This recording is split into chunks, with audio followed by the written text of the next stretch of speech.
पंकज जी, मैं शुरू करूंगा ये कह के कि थोड़ा सावधान रहना ज़रूरी है generally, and I we used to also say this. हम लोग टाटा म्यूचुअल फंड में ये कहते थे that valuations in the market are on the higher side. बिल्कुल।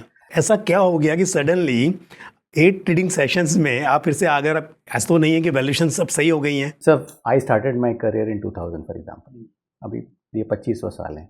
फिलहाल तो जैसा मैंने बोला, हर कॉर्पोरेट अभी सोच वेट कर रहा है, देख रहा है कि आगे क्या होगा। ये जो राइज आया है, इसमें large part of the rise is from sectors जो बहुत सस्ते थे। 5,000 करोड़ के नीचे आजकल अवॉइड करते हैं कंपनीज मार्केट कैप। ठीक है। सो फंड ने अच्छा परफॉर्म किया है, तो आपने किस तरह से इसको मैनेज किया, क्या करते हैं? जब मार्केट गिरता है तब हम ज्यादा अच्छा करते हैं। आज के मार्केट में उतना ज्यादा स्मॉल कैप एलोकेशन नहीं होना चाहिए। आज के तारीख में भी करीब 8% of my AUM is in cash, जो हम अभी कर रहे हैं। For example, on an annual basis this year we are outperforming by almost like 10%। दुनिया को आपका बिजनेस अच्छा लग रहा है जिसमें आपने इन्वेस्ट किया है, तो आपको बेचना चाहिए।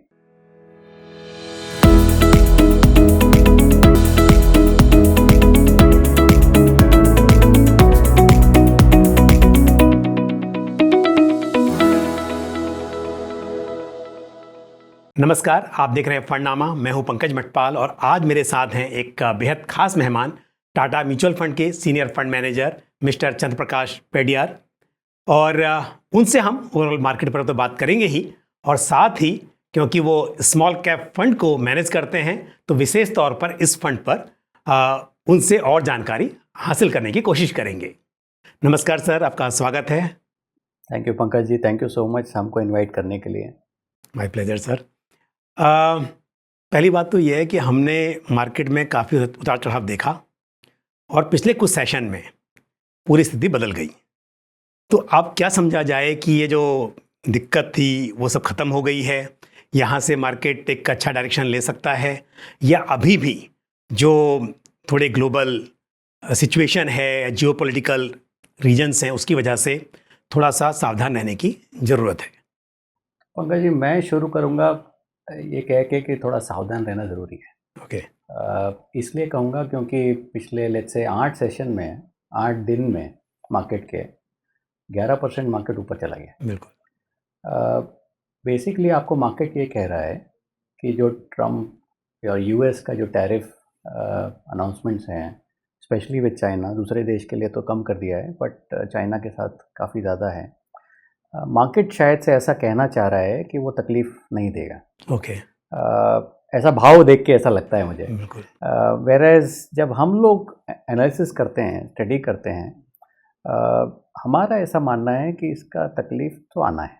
अच्छा। दुनिया भर में, स्पेशली यूएस में, डिसीजन मेकिंग रुक गया है। कॉर्पोरेट वर्ल्ड फॉर एग्जांपल, जितना हम सुनते हैं, देखते हैं, ऐसा लगता है। एंड नॉर्मली जब आपको बिजनेस एनवायरनमेंट के बारे में मालूम नहीं है, मान लो मैं सीईओ हूँ किसी कंपनी का, अगर मुझे 1,000 करोड़ कहीं इन्वेस्ट करना है, तो मैं चाहूँगा कि मुझे पता हो कि कहाँ से मेरा रॉ मटेरियल आएगा, कहाँ मेरी फैक्ट्री लगेगी, उसका कहाँ मेरा सेल होगा, उसका मेरा प्रॉफिटेबिलिटी कैसे रहेगा, और वो मैं लॉन्ग टर्म के लिए डालता हूँ। पर आज का एनवायरनमेंट ऐसा है जहाँ पे मुझे ये सब पता नहीं है। फॉर एग्जांपल, 90 दिन का टाइम दिया है यूएस गवर्नमेंट ने कि इस 90 दिन में there is a pause period. बिल्कुल। एंड उस 90 दिन में the governments across the world have to negotiate with the US government कि क्या टैरिफ रहेगा। इतने कम समय में बिजनेस प्लान्स बनना मुश्किल होता है और किसी को भी क्लैरिटी नहीं है। तो मेरे हिसाब से डिसीजन मेकिंग हैज़ हॉल्टेड और पॉज्ड। ऐसे समय में स्लो डाउन वाजिब है। And at the same time, US consumer, which is the largest consumer in the world, their pocket is amount उतना 100 रुपये अगर उनका सेविंग्स है तो 100 ही रुपये है। आप 100 रुपये में कितना खरीद सकते हो? तो अगर 10 चीज़ें पहले खरीदते थे, अभी अगर 25% महंगा हो गया कुछ चीज़, तो 10 चीज़ के बदले 8 चीज़ खरीदोगे।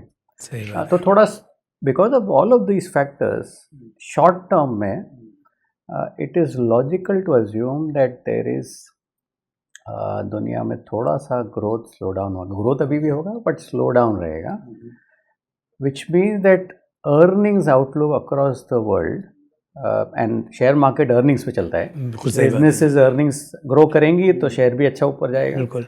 तो earnings outlook in many markets in the world is likely to get impacted. हम फॉर्चुनेटली हमारे देश में earnings outlook if at all will get impacted, it will be indirect impact. अच्छा, हम लोग ज़्यादा एक्सपोर्ट करते नहीं, बारिंग सॉफ्टवेयर सर्विसेज.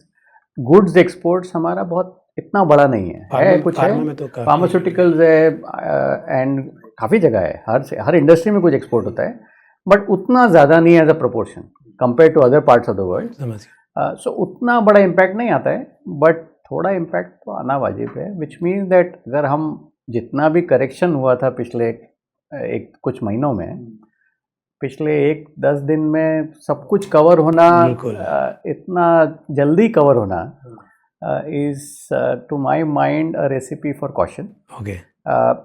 एक और चीज़ बोलना चाहूँगा कि जब हमने मार्केट ये करेक्ट होना शुरू हुआ था, the biggest thing that we use to hear generally, and we use to also say this, हम लोग टाटा म्यूचुअल फंड में ये कहते थे that valuations in the market are on the higher side. बिल्कुल. With this up move I would say that we are back to that situation. मैं यही जानना चाह रहा था, क्योंकि ऐसा क्या हो गया कि सडनली 8 ट्रेडिंग सेशंस में आप फिर से, अगर ऐसा तो नहीं है कि वैल्यूएशन सब सही हो गई हैं, तो इसका मतलब फिर से यदि यहाँ पर एंट्री हो रही है तो कहीं ना कहीं थोड़ा सा सावधान रहने की ज़रूरत है. पर घबराने वाली बात तो बहुत ज़्यादा नहीं होगी मेरे हिसाब से, या आप क्या कहते हैं? नहीं, घबराने वाली बात तो बिल्कुल नहीं है. फॉर एग्जाम्पल, और late me rephrase what I said. मुझे ऐसा लगता है that investors have to realign their return expectations. Correct. So for example, पिछले 4-5 साल में investors ने 20% plus CAGR return कमाया है. In our opinion, that is not normal. Okay. If you, so I started my career in 2000 for example. अभी ये 25वां साल है. पिछले 24 साल प्लस में markets have given around 13% CAGR kind of returns. किसी साल बहुत कम हुआ है, किसी साल बहुत ज़्यादा हुआ है, तो पिछले 4 साल में बहुत ज़्यादा हुआ है. अब मुझे लगता है we are back to normalise levels where earnings will matter, valuation upside is limited और not there, stock selection will be important, and earnings हर जगह अच्छा है after a long base. For example, let me rephrase. 2000 when I started my career, और let's say 2008 जो previous cycle का peak था, उस time corporate profit to GDP was something like 6.8%. 2018 that same number was, जो bottom था, same number was 1.7%. So corporate profit to GDP went down materially. We are back to 5.3 right now. So 2018 से 2025 तक profits have grown disproportionately higher. We are at 5.3%. We are still not at the peak. मतलब कि अभी और scope है profit to GDP बढ़ने का, तो प्रॉफिट ग्रोथ रहेगा, but it will not B across the board. 2021 से 2025 तक profit growth was across the board. Every corporate, छोटा हो, बड़ा हो, मिड साइज हो, सब में अच्छा ग्रोथ आया on a very low base, because of which I think one, your return expectation needs to come down, and two, you need to be very specific in what you buy. Choice करना बहुत important है आज की तारीख में. Blindly market में डालेंगे तो शायद से रिटर्न कम बनेगा या नहीं बनेगा.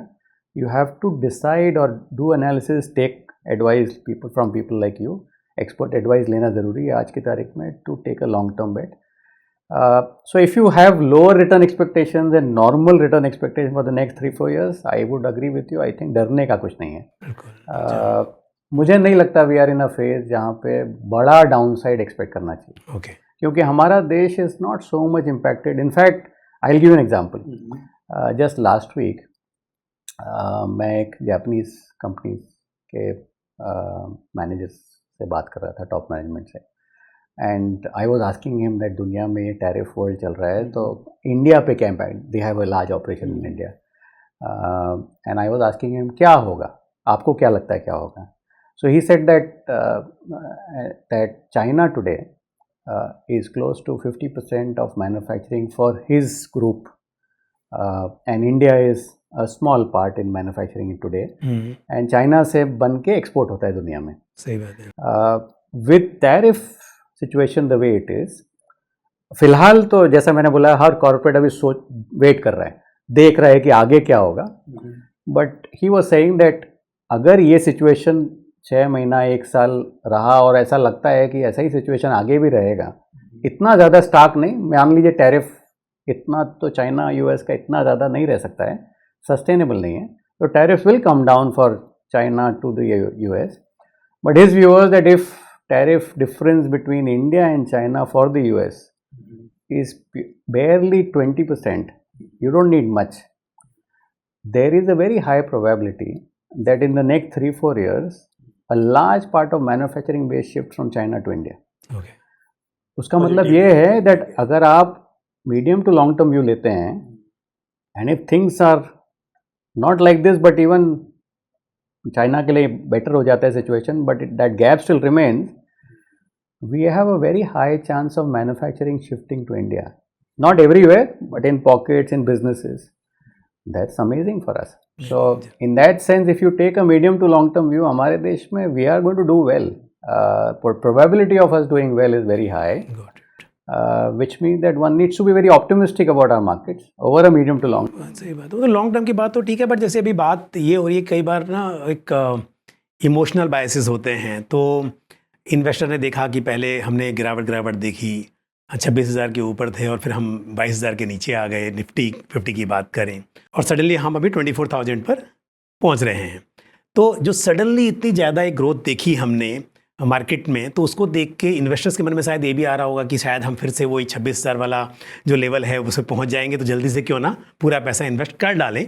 तो उस हिसाब से मेरा क्वेश्चन यही था कि जो हमें सावधानी बरतनी है, लॉन्ग टर्म के लिए डरना नहीं है, तो बिल्कुल आप स्टैगर्ड मैनर में इन्वेस्ट कर सकते हैं, लेकिन एक साथ ये सोच कर कि सब कुछ अब सही हो गया और पूरा पैसा डाल दें, तो उसको लेके मैंने आपसे पूछा था कि शायद थोड़ा सा सावधान रहने की ज़रूरत है. ज़रूरत तो बिल्कुल है, बट आप एक नोटिस करिए, ये जो राइज आया है, इसमें large part of the rise is from sectors जो बहुत सस्ते थे. फॉर एग्जांपल बैंक्स, जहाँ पे वैल्यूएशंस वर वेरी अट्रैक्टिव. हम लोग सब पिछले 2 साल से 3 साल से बोल रहे हैं financials are the cheapest part of the market, risk reward बहुत रीजनेबल है और अट्रैक्टिव है. तो हुआ ये है कि sectors which are more export dependent और commodity related sector, for example IT sector, to some extent pharma and to some extent commodities, these are the sectors which have got penalised in the last पिछले 4-6 महीने में.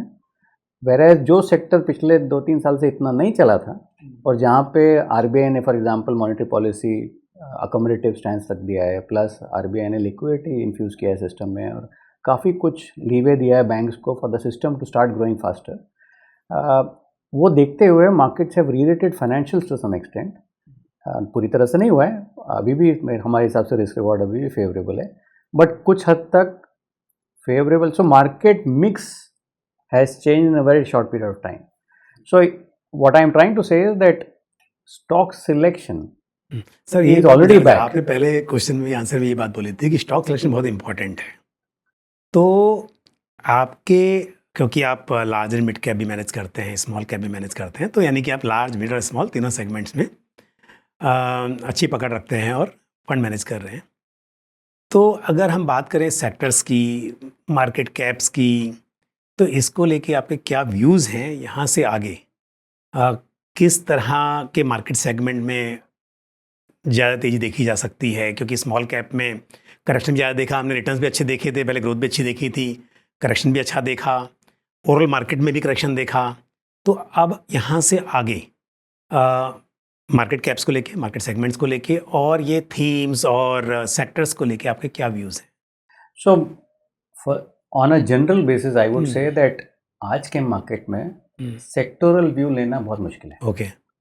Because her sector is more और less either fully priced और Fairlie priced. अच्छा. Including banks now. अच्छा. अब कुछ banks हैं जो बहुत सस्ते हैं अभी भी, जहाँ पे री रेटिंग हो सकता है, but let's say the larger banks, पिछले 6 महीने का जो परफॉर्मेंस आया है, उसमें मैं कहूँगा कि they are fairly priced, slightly on the cheaper side but fairly priced. So you should not expect very high returns from them, but can you expect risk reward to be good? Yes, it is there. Okay. So I would say that, and the reason I'm saying this is that पिछले 5 साल की तेजी में आप, you know this better than me, is that investors have chosen to invest a lot of their capital into thematic funds and sector funds. Correct. वो तो खैर थोड़ा सा देखिए, मैं लगे कि ना बायसेस होते हैं, जो चीज़ चल रही होती है इन्वेस्टर ज़्यादा पैसा वहीं पे लगाते हैं. तो जिन थीम में पैसा बन रहा था, तो किसने तो शुरुआत में लगाया, जिसने नहीं लगाया उसने सोचा कि अब मैंने मिस कर दिया, तो उन्होंने भी पैसा ज़्यादा इन्वेस्ट किया. So they have benefited, but so investors probably have, on hindsight, by investing more in thematic and sector funds, have benefited a lot. But I think at the situation where we are, for the next foreseeable future, मुझे लगता है diversified fund is a better fund to invest in than a thematic or a sector fund, क्योंकि अब sector में वो री-रेटिंग potential मेरे हिसाब से थोड़ा कम है. मैं तो बोलता हूँ, मैं आपको, क्योंकि आप फंड मैनेज करते हैं, आपको ज़्यादा आइडिया होता है थीम्स के बारे में, सेक्टर्स के बारे में. और फॉर्चुनेटली मैं अगर स्मॉल कैप फंड की बात करूँ, टाटा स्मॉल कैप फंड की, तो कंसिस्टेंसी रही है परफॉर्मेंस में. जब गिरावट भी काफ़ी हुई तो भी आपने काफ़ी हद तक संभाल के रखा है. तो मुझे बताइए कि आपकी स्ट्रेटजी क्या है, स्पेशली अगर मैं टाटा स्मॉल कैप फंड की बात करूं, तो क्या स्ट्रेटजीज आपने फॉलो की. और शायद मेरे हिसाब से आपने कहीं कैश में तो ज़्यादा आप नहीं रहे हैं बहुत ज़्यादा, तो कैसे आपने मैनेज किया कि गिरावट कम हो सके, या कैसे करते हैं, ओवरऑल क्या फिलॉसफी है, क्या स्ट्रेटजी है, वो थोड़ा सा मुझे पहले आप टाटा स्मॉल कैप फंड को लेकर बताइए. So before I come to my fund, एक स्मॉल कैप के बारे में आप एक इंटरेस्टिंग चीज़ बताऊँ, इज दैट फॉर एग्जाम्पल आजकल हमारा फंड साइज थोड़ा बड़ा हो गया है, तो हम लोग 5,000 करोड़ के नीचे आजकल अवॉइड करते हैं कंपनीज मार्केट कैप. ठीक है. So between 5,000 crore market cap and 32-33,000 crore market cap, which is the 250th company in terms of, जहाँ से स्मॉल कैप शुरू होता है. The universe is very large, there are more like 500+ companies to choose from. तो बहुत सारी कंपनीज हैं choose करने के लिए. But interesting point that I want to highlight is that a large part of this universe, may be 60%+, exact नहीं बता रहा हूँ, approximate number, are businesses which are manufacturing oriented business. अच्छा. सो मैन्युफैक्चरिंग में ये फायदा है, the reason why I am highlighting this point that manufacturing हो रहा है, इज दैट जो प्राइम मिनिस्टर मोदी ने कुछ सालों पहले 2014 से जो बोलते आ रहे हैं, इज आत्मनिर्भर Bharat, make in India, manufacture for India, हमको ये होते हुए दिखता है. अच्छा. सो फॉर एग्जांपल बहुत सारी चीज़ों में इम्पोर्ट्स देश में ज़्यादा होता है, होता था और अभी भी होता है, और एक्सपोर्ट्स कम है. और हम उस कारण से Indian businesses were not scaling up big enough, क्योंकि competing with let's say China was not so easy, and consumers in India were getting used to Chinese products. पिछले 5-6 साल में we are seeing a very distinct change.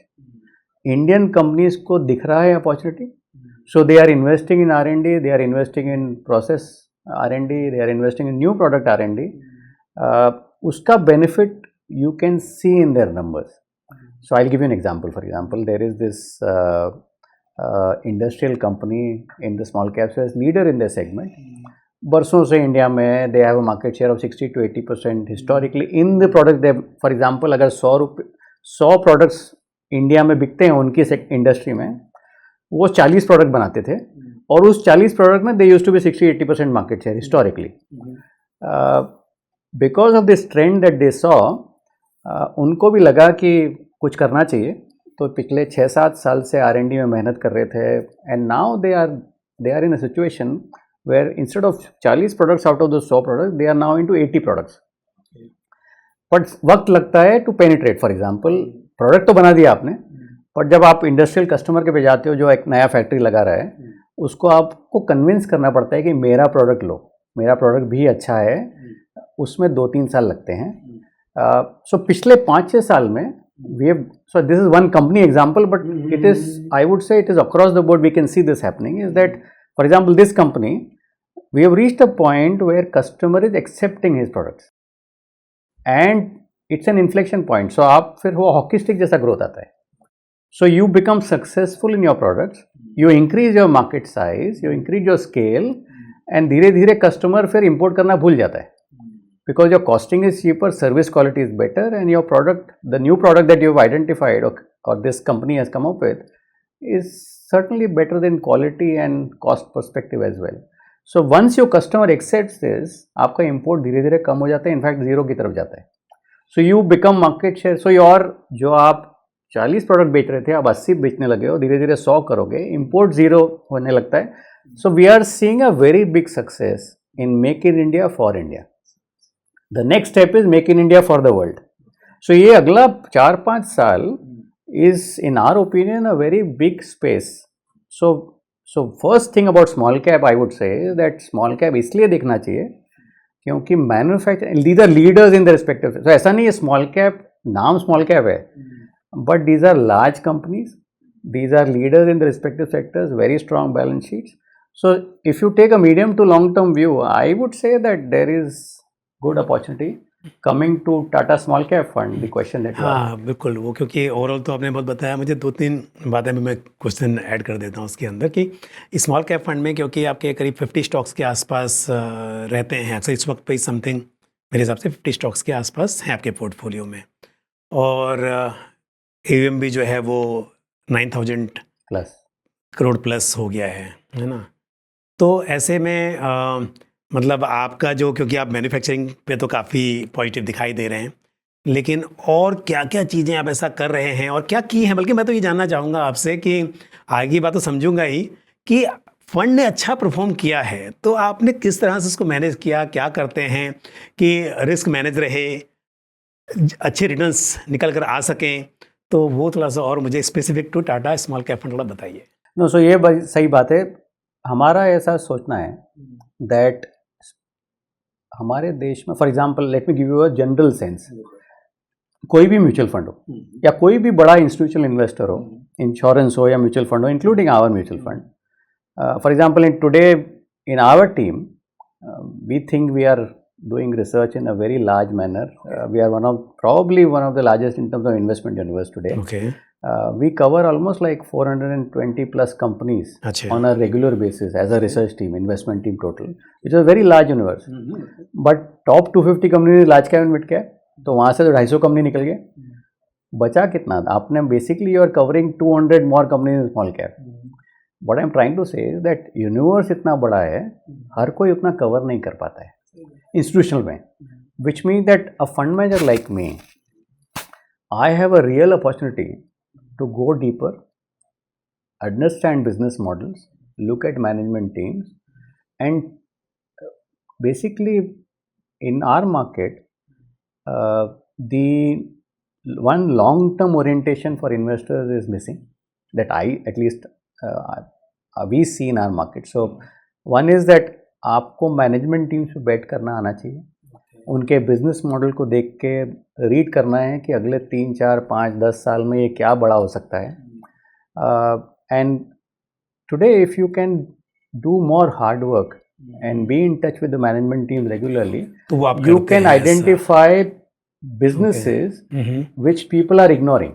तो आप ये ऐसा हो सकता है कि जैसे बाकी स्मॉल कैप फंड में जो स्मॉल कैप होते हैं, आप उसके बियॉन्ड थोड़ा सा उसको माइक्रो कैप कहें या फिर स्मॉल कैप में भी जो जनरली बाकी जनरली पिक किए जाते हैं स्टॉक्स, उसके बियॉन्ड भी आप रिसर्च करने की कोशिश करते हैं. वो तो एक पॉइंट है. अच्छा. But the other is even the larger size small caps जो जनरली हर कोई रिसर्च कर लेता है, वहां पे भी मैं नोटिस करता हूँ investors are too short term oriented.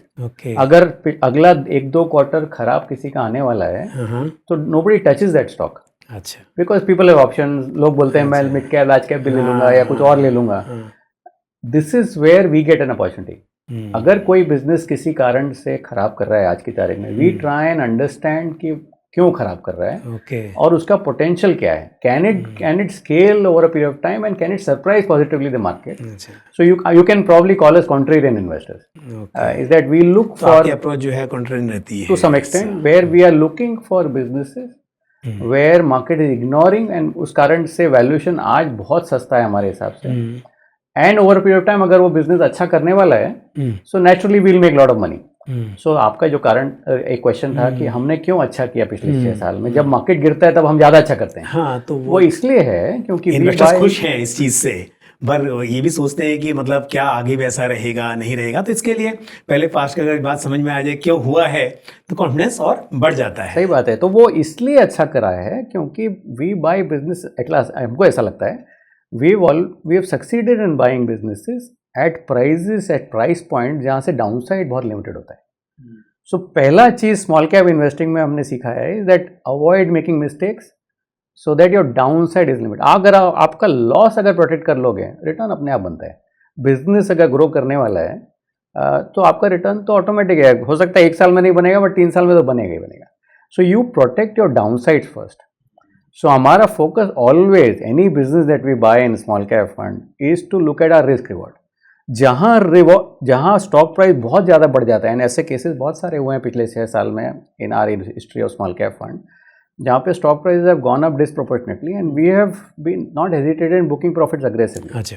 So you have to risk reward balance हमेशा मेंटेन करना चाहिए. जहाँ मार्केट ओवर रिटर्न दे रहा हो in a short period of time, you book profits and look for businesses जहाँ पे markets are ignoring the fundamental positives of that business, management team, management quality, and that's a recipe for good returns in the medium to long term, which is what we have been doing basically. मेरा question एक small cap को लेकर ये भी है कि कुछ investors का स्मॉल कैप में एलोकेशन बहुत ज़्यादा है, क्योंकि मार्केट में तेज़ी थी काफ़ी ज़्यादा पहले से, तो स्मॉल कैप में एलोकेशन बहुत ज़्यादा हो गया है. और दूसरी तरफ ऐसे इन्वेस्टर्स हैं जिन्होंने स्मॉल कैप में शायद इन्वेस्ट नहीं किया हुआ है या पहले किया हुआ था और वो वहाँ से निकल गए जब ने देखा कि वैल्यूएशन एक्सपेंसिव हो गई हैं. तो दोनों ही केसेस में क्या लगता है अब आगे के लिए क्या होना चाहिए? क्या ये सही समय है कि इन्वेस्टर्स जिन्होंने इन्वेस्ट नहीं किया हुआ है उन्हें अब शुरुआत कर देनी चाहिए, और साथ ही जिन्होंने पहले से काफ़ी एलोकेशन रखा हुआ है पोर्टफोलियो में वो बिल्कुल उसमें बने रह सकते हैं, या फिर उन्हें अभी थोड़ा सा सावधान रहने की ज़रूरत है? तो उस पर मैं 2-3 पॉइंट बोलूँगा.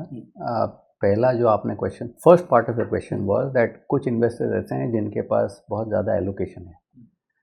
स्मॉल कैप इन्वेस्टमेंट में it's a high risk high reward segment of the market, and I would never advise to have a very large allocation to just one segment of the market. So I would say that वो investor, वो segment of investors जिनके पास, and अभी भी मैं कुछ investors का portfolio अगर मैं देखता हूँ तो I do see somebody having 40-50% of his capital into small cap. सही नहीं है ना? वो बहुत ज़्यादा है. बिल्कुल. आज के मार्केट में उतना ज़्यादा स्मॉल कैप एलोकेशन नहीं होना चाहिए. वो तो सिंपल है कि ट्रिम करना चाहिए अपना पोर्टफोलियो बैलेंस बनाने के लिए. हैविंग सेड दिस, अगर किसी के पास दूसरा part of A question was किसी के पास नहीं है या बुक कर लिया है, आप करेंगे नहीं? I think you should have some allocation for sure. अच्छा. For the medium to long term. और वो कितना है वो तो एक्सपर्ट्स भी बताएंगे, क्योंकि सबका रिस्क रिवॉर्ड अलग होता है, सबका पोर्टफोलियो में एलोकेशन अलग होना चाहिए depending on his age profile. से रुके नहीं रहे हैं अभी की, मतलब थोड़ा और रुक जाते हैं और वैल्यूएशन ठीक हो जाएंगी फिर एंट्री करेंगे अगर करना है तो. So on that I would say that return expectation needs to be normal. हाँ, बट पिछले 4-5 साल का रिटर्न देख के अगर आप अज्यूम करें कि वही आता रहेगा तो वो पॉसिबल नहीं है.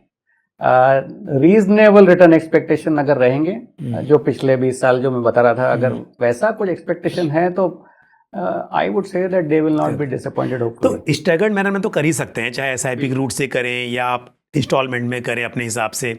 बट किसी का पैसा पड़ा हुआ है, लमसम भी करना है थोड़ा, और पोर्टफोलियो में मान लेते हैं कि स्मॉल कैप बहुत कम है, करने की इच्छा है, करना भी चाहिए, बट क्या लमसम में भी थोड़ा स्मॉल कैप में भी ऐड किया जा सकता है? करा जा सकता है with a medium to long term view. जो मैं 2 एग्जांपल्स आपको दिए, फॉर एग्जांपल एक जापानीज कंपनी का एग्जांपल दिया जहां पे दे आर सेइंग दैट 3-4 साल में a very large part of potential है of manufacturing shifting to India for India and for the world. That's one part. The second is, मैं एक इंडियन कंपनी का एग्जांपल दिया जो R&D करके and they have created their scale and now taking market share in India from imports, both from China and Europe as well. Some products used to come from Europe. So ऐसे example बहुत मिलते हैं हमको आजकल, which means that we believe that over the next few years, जो foreseeable future हमको दिखता है, जनरली हमको 1-2 साल का व्यू रहता है, and then we keep tracking a business for a longer period of time, but the trend we think is positive, where हमको ऐसा लगता है that many of these manufacturing companies can certainly grow at a very fast pace, even on the base where you are. But as I was saying in the initial remarks, you need to be very selective and very choosy. So from our fund perspective, we are obviously biased. We are positively biased. हमको लगता है the portfolio that we run today in our Tata Small Cap Fund should do a fairly good job in delivering strong earning growth over the next few years in spite of the global environment where we are in. Which means that over a period of time, over the medium to long term, at least we think that investors may not be disappointed from our performance. Okay. Provided your return expectations are normal. हाँ बिल्कुल, वो बात तो खैर देखिए अगर हम बात करें कि 22-23 में इवन हाफ ऑफ 24 ऑल्सो कि इतने अच्छे रिटर्न्स देखे जो शायद बहुत ही ज़्यादा अट्रैक्टिव थे, तो वैसी उम्मीद तो करना स्मॉल कैप से हो या इक्विटी मार्केट से ओवरऑल मेरे हिसाब से लॉन्ग टर्म में शायद सही नहीं होगा। लेकिन एनीवे खैर आपके फंड ने अच्छा परफॉर्म किया है, तो एक बात और पूछूंगा कि लिक्विडिटी कंसर्न रहती है स्मॉल कैप में, तो आपके पोर्टफोलियो में जो भी स्टॉक्स हैं उनको लेकर लिक्विडिटी के बारे में कोई चिंता की बात तो नहीं है। दूसरी बात, आप स्टॉक सिलेक्शन में जब भी स्टॉक सिलेक्शन करते हैं तो क्या इस बात को काफ़ी इंपॉर्टेंस देते हैं कि आपके स्टॉक्स जो हों उसमें लिक्विडिटी हो? सो ये बहुत बड़ा इंपॉर्टेंट क्वेश्चन आपने पूछा है, and I must admit that small cap is one segment of the market which is highly illiquid, and hence किसी भी फंड को आप अगर देखते हैं तो उसका लायबिलिटी प्रोफाइल देखना बहुत इंपॉर्टेंट है, जो कि आजकल because of SEBI and we are very happy that SEBI ने ये किया है, stress test that we are publishing this data every month publicly on our website and everywhere. And the good news is that if you look at our liability profile, closer to 2%, so top 10 investors in our fund is closer to 2% of the total AUM. ठीक है, which means that एक दिन में अगर मान लो सभी top 10 बड़े investor चाहें कि मैं पूरा पैसा ले लूँ, तो भी 98% is, so basically our liability profile is very very granular, which means that I as a fund manager don't need to worry too much on कि मेरे फंड में से अगर एक साथ बहुत सारा पैसा निकल गया तो मुझे बेचना पड़ेगा, तो कितना बेचूं, that's one part. The second is normally, and this is not about today, but पिछले 6 साल से या जब से हमने फंड लॉन्च किया है 2018 नवंबर से, we have been holding an average of between 5 to 8% cash in the fund. Even आज की तारीख में भी करीब 8% of my AUM is in cash. ठीक है, which means that we keep more than required as cash, so that in order to manage this perception or perceived illiquidity in the portfolio, see डर fund manager का यही होता है कि गलत समय में जब हमको नहीं बेचना है, उस समय में अगर रिडेम्पशन बड़ा आ जाए तो I should not push my or should not sell my stock at a lower price and affect my existing investors. So main डर हमारा ये होता है. So illiquidity जब आप बोलते हो यही रिस्क है. So I think with whatever we've been doing with keeping higher cash and more granular liability profile of investors, the good thing is that Tata Small Cap Fund is very well protected. So इसलिए हमको उतना problem नहीं होता है. Having, I will give you a different angle to illiquidity. Is that today in my portfolio, close to 25% of the AUM is in companies where हम लोग we own 3% or more of equity capital of that particular company. Basically जब आप the reason why we are taking 3% and higher is that जब मैं किसी company में 3% या plus of his equity capital अगर own करता हूँ, so then I am in a way very long term investor. Short term में मुझे अगर बेचना भी है तो इतना आसानी से बिकेगा नहीं. I have to time my entry and time my exit perfectly well. I have to leave something on the table for the other investors to buy if I at all I want to sell. So this part of the portfolio in my eyes is extremely liquid. मतलब 25% of my AUM I have genuinely taken very long term bet, and in my mind or in my team's mind we are unlikely to sell at all, which means that from a selling perspective I have only 75% to sell. So जैसे जैसे fund size बढ़ता है small cap में, आपका ये 25% proportion बढ़ता जाएगा.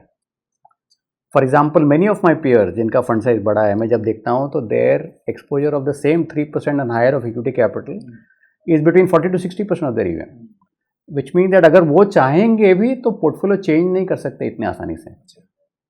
सो size in small cap can start impacting your portfolio creation over a period of time. For example, one of the other reason why we have done well in the last 6.5 years is that सही समय पे हमने बेचा है and then redeployed that capital into businesses जो market ignore कर रहा था, which means that I have to be flexible. So अगर मैं बहुत सारा part of my portfolio illiquid part में रख लूँगा सो एक समय आएगा जब मैं चर्न नहीं कर पाऊंगा in my manner. So illiquidity can impact you in performance over a period of time. So that's an important angle also to consider. आज के तारीख में Tata small cap fund at the size where we are, I think we are very well placed. Okay, we can manage it extremely well. मैं size को भी जानना चाह रहा था आपसे कि क्योंकि आप 9,000 we are close to 9,500 plus. हाँ, प्लस हो गया है. तो ये कितना मैटर करता है, यानी कि एक स्मॉल कैप में स्पेशली बात करूँ तो फंड का साइज़ कितना बड़ा होना ठीक है, मतलब कि कम से कम कितना होना चाहिए, कितना बहुत ज़्यादा हो गया, तो कैसे डिसाइड करें? अगर फंड का साइज़ बहुत बड़ा हो जाता है तो क्या इसमें दिक्कत हो सकती है स्टॉक्स आइडेंटिफाई करने में? नहीं, तो इसका दो साइड ऑफ, दो पॉइंट बताऊंगा. इज दैट जब फंड साइज बड़ा हो जाता है, लेट्स से बहुत 25,000 करोड़ हो गया, 25,000 करोड़ के ऊपर चला गया आज के मार्केट में. So there are, one is I would say today's market, a 25,000 crore fund or higher, I as a fund manager will have to be more benchmark hugging portfolio, which mean that मैं for example Tata small cap fund बहुत बढ़ जाएंगे क्योंकि अगर 250 stocks हैं Nifty 250 index में, और उसी के आसपास स्टॉक्स फिर आपको भी रखने पड़ेंगे. सही बात है. सो आज की तारीख में मैं 50 के आसपास कुछ स्टॉक रखता हूँ, 58 to be specific in Tata small cap fund. अगर मेरा फंड साइज आज 25,000 करोड़ या उससे ज़्यादा होता तो मैं 50 स्टॉक नहीं रख पाता था. मुझे शायद से 200, 250, 300 स्टॉक रखने पड़ते हैं, जो मेरे लार्जर पीयर्स रखते हैं. विच mean that your portfolio performance will move with the market. तो ऐसा नहीं कि वो खराब स्ट्रैटेजी है.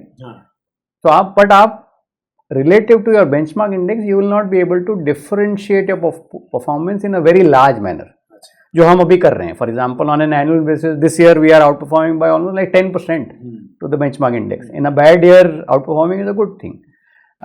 वो एक थोड़ा सा वो आपका चैलेंज आ जाता है. और छोटा हो अगर किसी का पोर्टफोलियो, मतलब किसी का 2,000 करोड़ हो, तो फ्लेक्सिबिलिटी बहुत मिलता है. तो आप स्टॉक लेना बेचने में थोड़ा आसानी. तो छोटे में कोई प्रॉब्लम नहीं है, अगर छोटे में इशू नहीं होता है, बट छोटा भी अच्छा करेगा तो बड़ा हो जाता है. So you have to plan in a manner. So which is why I was saying the trick is, the best way to do it, take care of this issue, is that you take long term bets. If you are, so from our style perspective, Tata Mutual Fund style perspective, we are very long term. हम लोग short term देखते ही नहीं. So if we take long term bets and if the business delivers in line with what we are saying, then you can manage this issue of size without any problem. But long term bet लेते हैं, लेकिन आप review तो frequent करते होंगे, और ज़रूरत पड़ी, कभी ऐसा हुआ कि स्टॉक बाय किया और आपको लगा कि नहीं कुछ चेंज करना चाहिए, तो how frequent you can rebalance the portfolio or make changes in your portfolio? So there are two things. One is risk reward, which is that stock price कुछ बहुत बढ़ जाता है, तो आपको प्रॉफिट बुक करना होता है. That's the best time to sell. उसमें क्या होता है, जब आप स्टॉक प्राइस बढ़ रहा होता है तो लिक्विडिटी अपने आप आ जाती है. The volumes grow in that stock, so it is very easy to sell. जो स्टॉक आज इलिक्विड है, जब वो डबल हो जाता है प्राइस में तो वो लिक्विड हो जाता है, because of the way market behaves. So जब everybody wants to buy, you should be the seller. So this is exactly what we do, and which is what contrary investing is sometimes, is that जब दुनिया को आपका business अच्छा लग रहा है जिसमें आपने इन्वेस्ट किया है, तो आपको बेचना चाहिए. जब आप दुनिया को अच्छा नहीं लग रहा है, अगर आपको बिजनेस अच्छा लगता है तो लेना चाहिए. ऐसे टाइम पे सबको ही बेच रहे होते हैं तो आपको क्वांटिटी मिल जाता है, और जब अच्छा कर रहा होता है तो सबको ही खरीद रहे होते हैं, आपका बिक जाता है. But the other part of it is that अगर मान लीजिए आपसे गलती हो गई, इज दैट आपने कुछ बिजनेस अच्छा सोचा था बट मैनेजमेंट किसी कारणवश डिलीवर नहीं कर पाता है, then you have problem. Then बेचने में तकलीफ होती है. There is a price impact, which is what we call as mistakes. In our fund management language, mistake generally मैंने देखा है in my experience of 24 years, वहीं होती है जहाँ हमने ओवर एस्टिमेट किया हो किसी कंपनीज के अर्निंग्स में, और delivery of that management is lower. So which is why आप भी देखते होंगे that most fund houses prefer to have experience fund manager. उसका कारण ये है कि उस फंड मैनेजर ने मैनेजमेंट टीम्स को बरसों से जाना होगा, देखा होगा कि कौन सा management over a period of time deliver कर पाता है, जो वो बोलता है वो करता है, किसका विजन सही है, कौन सही तरह से डिलीवर करता है. I think that helps a lot in taking care of these mistakes, potential mistakes. Having said this, गलतियां सबसे होती हैं, हमसे भी होती हैं, बट अगर लिमिटेड हो then it can be managed. But आप मतलब उस केस में अगर ऐसा हुआ तो टाइम नहीं लेंगे उसको ठीक करने के लिए? नहीं नहीं, बिल्कुल नहीं. अगर गलती है so then the more you ignore it and wait for it, उतना ज़्यादा आपको penalize करेगा. तो अगर गलती लगती है and you accept that गलती हो गई है, you have to sell it without any waiting. अच्छा, एक तो आपने बताया अपने इन्वेस्टमेंट स्टाइल के बारे में कि कॉन्ट्रेरियन स्टाइल रहता है आपका, तो इन जनरल में जानना चाहूँगा आपसे कि ये फैक्टर्स को लेकर भी आप कुछ मतलब प्लानिंग करते हैं किसी वक्त पर, अगर मोमेंटम स्ट्रेटजी है या फिर कोई क्वालिटी, मोमेंटम, वैल्यू जो भी हैं, तो इस तरह से अपने पोर्टफोलियो कंस्ट्रक्शन में इन चीज़ों को इम्पोर्टेंस देते हैं आप, या फिर आप सिंपल के स्टॉक जो है वो अच्छा है लॉन्ग टर्म के लिए और उसको बाय करते हैं? यानी ऐसा कह सकते हैं कि टैक्टिकल एलोकेशन के हिसाब से आप क्या इन बातों पर ध्यान रखते हैं? That's a big learning for me over the years that this is not my money. ये पैसा मुझे इन्वेस्टर ने दिया है और हर तरह के इन्वेस्टर मेरे फंड में हैं. काफ़ी इन्वेस्टर्स शायद से शॉर्ट टर्म के लिए आए हैं, काफ़ी इन्वेस्टर्स लॉन्ग टर्म के लिए रहेंगे. But I can not ignore that investor के पास, and this is my experience again, is that generally speaking for a very long time you cannot underperform. There is, investors are willing to give you time if your logic is right. But अगर market आपके सोच से अलग जा रहा है, so you have to also reflect that क्या हो रहा है and see that आप कहीं गलत तो नहीं है. So the way we take care of this, so one is to be contrarian and buy businesses जो मार्केट इग्नोर कर रहा है. That's a recipe for good returns. हमने देखा है, हमने एक्सपीरियंस भी किया है, and we do this very aggressively in our portfolio. But the way we do this, to answer your question, हम लोग एक 50-50 बकेट रखते हैं. अच्छा. 50% of my portfolio is into our high conviction bets. ठीक है. जहाँ पे we are taking contrarian bets, जहाँ पे we are taking long term bets, जहाँ पे we believe scale up will be very fast, very high, and market will re-rate those businesses over a 3-4 year, 5 year period. उसमें हम लंबा रखते हैं. But there is a 50% of the portfolio where we are working with the market. अच्छा. जहाँ पे we are buying good quality companies, वहाँ पे हो सकता है many times we are not playing for valuation re-rating. We are basically saying that these are good companies, growth आएगा earnings में, so they will keep delivering in line with market performance. So that क्या होता है ना, 50-50 mix ऐसा लगता है मुझे, from experience it is all, we are always learning कि whether 50-50 is the right or 60-40 or 40-60 we'll see. But आज फिलहाल we have been working like this, that 50-50 portfolio is an optimal mix which helps you perform with the market over a period of time and also take care of peer performance. So आप over a period of time you are in line with the market and जब चाहिए होता है तो आपका re-rating भी आता है. But to take your point, we don't look at factors so much. अच्छा. We are more looking at stock specific only, even in that 50% of let's say market performing businesses.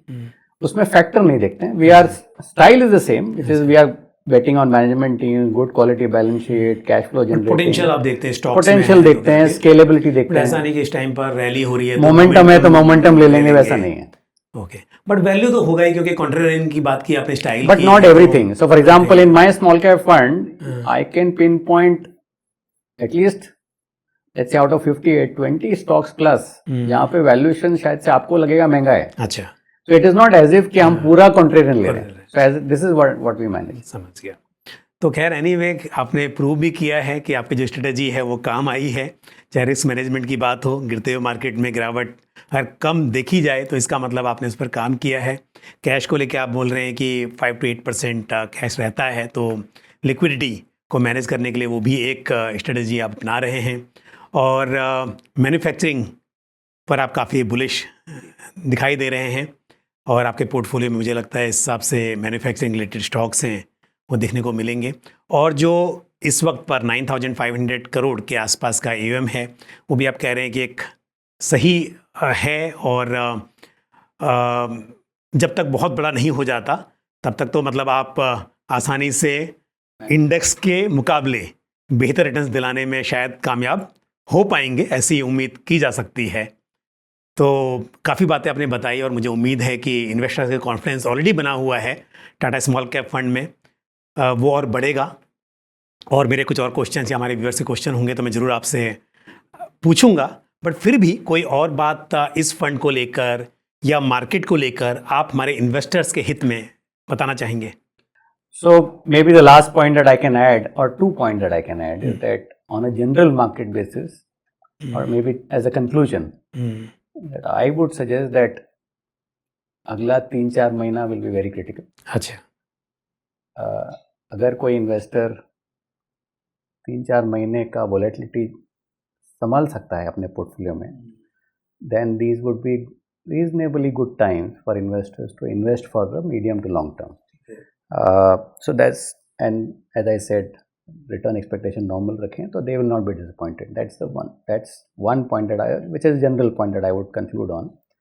On Tata Small Cap Fund specifically, and even the other fund that I manage, Tata Large and Mid Cap Fund, the portfolio that we have constructed, so for example, both the funds, Small Cap and Large and Mid Cap, Tata Small Cap and Tata Large and Mid Cap, between September 2024 and let's say August 2024 and December 2024, जब market तेजी होती थी उस time पे, we were busy changing portfolios for both the funds. We were booking profits aggressively and buying something else which we thought market was ignoring. And उस समय में हमने बोला था कि second half FY26 and beyond के लिए हम prepare कर रहे हैं. ठीक है.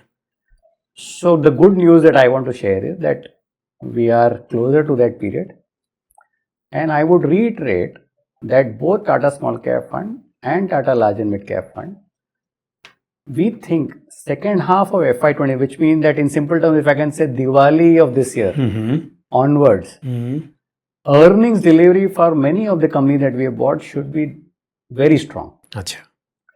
And we think that we are very well prepared for the next 2-3 years, given our outlook on earnings for this part, for our portfolio that we have created. And hence we are reasonably optimistic on both the funds to deliver reasonable performance to investors. Wonderful. Sir, आज आपने समय निकाला और हमें बहुत सी important बातें बताई overall market के बारे में भी और साथ ही टाटा स्मॉल कैप फंड के बारे में, और मुझे उम्मीद है इससे हमारे व्यूअर्स को काफ़ी मदद मिलेगी. तो एक बार फिर से आपका बहुत बहुत धन्यवाद. Thank you so much Pankaj ji, हमको इनवाइट करने के लिए शो में, and we will more than be happy to continue to do this on a regular basis. Thank you very much. तो आज हमने चंद्र प्रकाश पेडियार जी से विस्तार से बात की मार्केट के बारे में और टाटा स्मॉल कैप फंड के बारे में जिसे वो मैनेज करते हैं. मुझे उम्मीद है जानकारी को पसंद आई होगी. यदि आपका कोई भी सवाल या सुझाव हो तो आप कमेंट बॉक्स में पोस्ट कर सकते हैं. आज के लिए बस इतना ही. मुझे दीजिए इजाजत. अगले एपिसोड में फिर किसी इंपॉर्टेंट टॉपिक के साथ आपसे मुलाकात होगी. धन्यवाद.